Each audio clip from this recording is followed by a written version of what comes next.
श्रोता भी अलग अलग प्रकार के होते हैं। कैसे कैसे होते हैं? बहुत सारे प्रकार हैं, 2-3 हम भी आपको बताएं। एक श्रोता होते हैं मिट्टी जैसे। कैसे वाले? बोलिए। मिट्टी जैसे।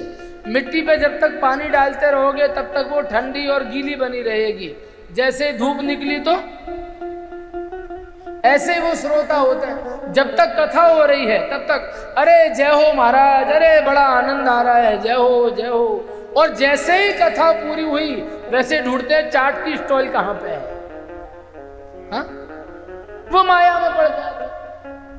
और महाराज एक श्रोता होते हैं मच्छर जैसे। मच्छर होता है ना, कान के पास आएगा, भिन्न भिन्न भिन्न ये करता रहेगा। ऐसे वो श्रोता होते हैं। जिसके पास बैठ जाएंगे उसको बार बार बताएंगे। अभी हमारे यहाँ तो बहुत वर्षों से कथा हो रही है, अब देखो ये वाली कथा आएगी, अब महाराज जी ये वाली बात कहेंगे, अब ये वाला भजन गाया जाएगा। वो उसके कान के पास आगे जैसे मच्छर करता है तो वो कहता है भैया तुझे सब पता है तो अपने घर ही जाके बैठ, यहाँ क्यों कथा सुन रहा है।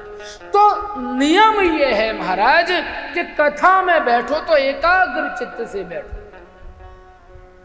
तत्कथा संस्थिता नाम तू देह गेहात्म विस्मृति।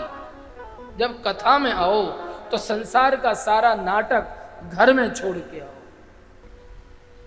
और एक बात हमारे गुरुदेव कहा करते थे कि जब भी कथा में आओ तो इस दिमाग को घर में रख के आओ,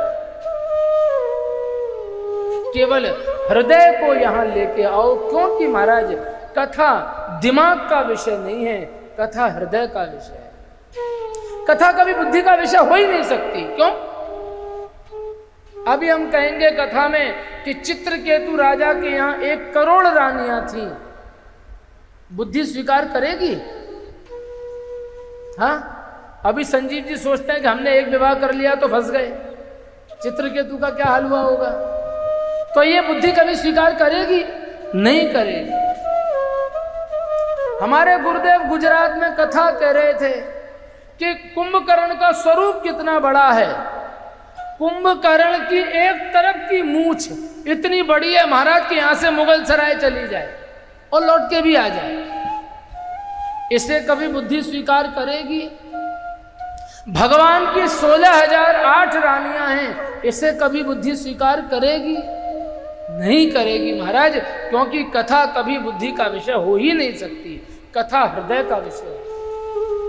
आप हृदय को लेकर यहां पे आइए और एकाग्र चित्त से 4 घंटे भूल जाइए सबको कि कन्हैया तूने मुझे बुलाया है, तो प्यारे ये 4 घंटे केवल तुम्हारे लिए। कहीं भी अपने चित्त को इधर उधर लेके जाइए ही मत। एक चित्त से एकाग्र भावना से श्रीमद् भागवत की ओर दृष्टि करके 7 दिन तक आप कथा सुनिए, फिर देखिए आनंद। और हमारी आदत कैसी है?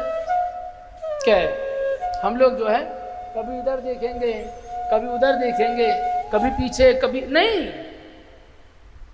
एकाग्रता महाराज, आप अगर एकाग्र रहोगे तो आपके कारण और 10 लोग एकाग्र हो पाएंगे। और अगर आप व्यग्र रहोगे, मैंने आज आयोजकों को ये बात कही है, आप में से श्याम मंडल के कौन कौन सदस्य सुबह थे मुझे नहीं पता, बाकी मैंने ये बात कही कि आज तक आप लोग व्यवस्था में थे, मुझे मालूम है।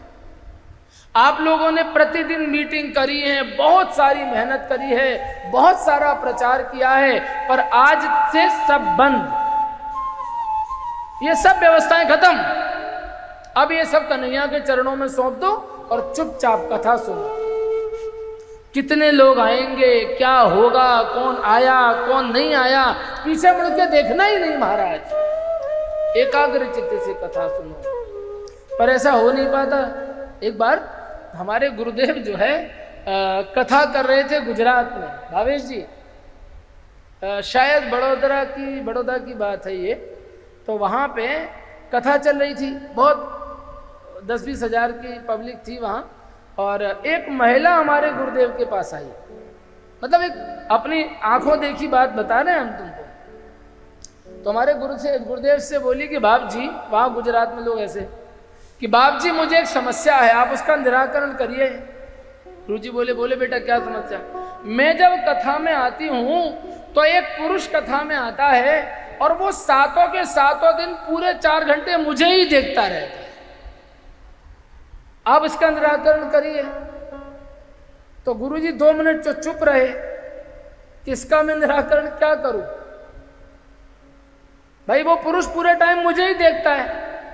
तो गुरुजी बोले बेटा एक बात बता, ये तुझे कैसे पता चला, ये बात तुझे कैसे पता चली कि वो तुझे देखता है? अरे महाराज जी मैं कम से कम 20 बार नोटिस किया है। गुरुजी बोले बेटा बात ये नहीं कि वो तुझे देखता है, बात ये है, ये प्रैक्टिकल है महाराज, इसलिए खुद को संभालो महाराज, कथा में आ गए हो, इसलिए एकाग्र चित्त से प्रभु की कथा का गान करो और बारंबार जब यहां आओ तो कन्हैया से महाराज एकदम आत्मसात कर लो खुद को, मजाक की बातें नहीं है।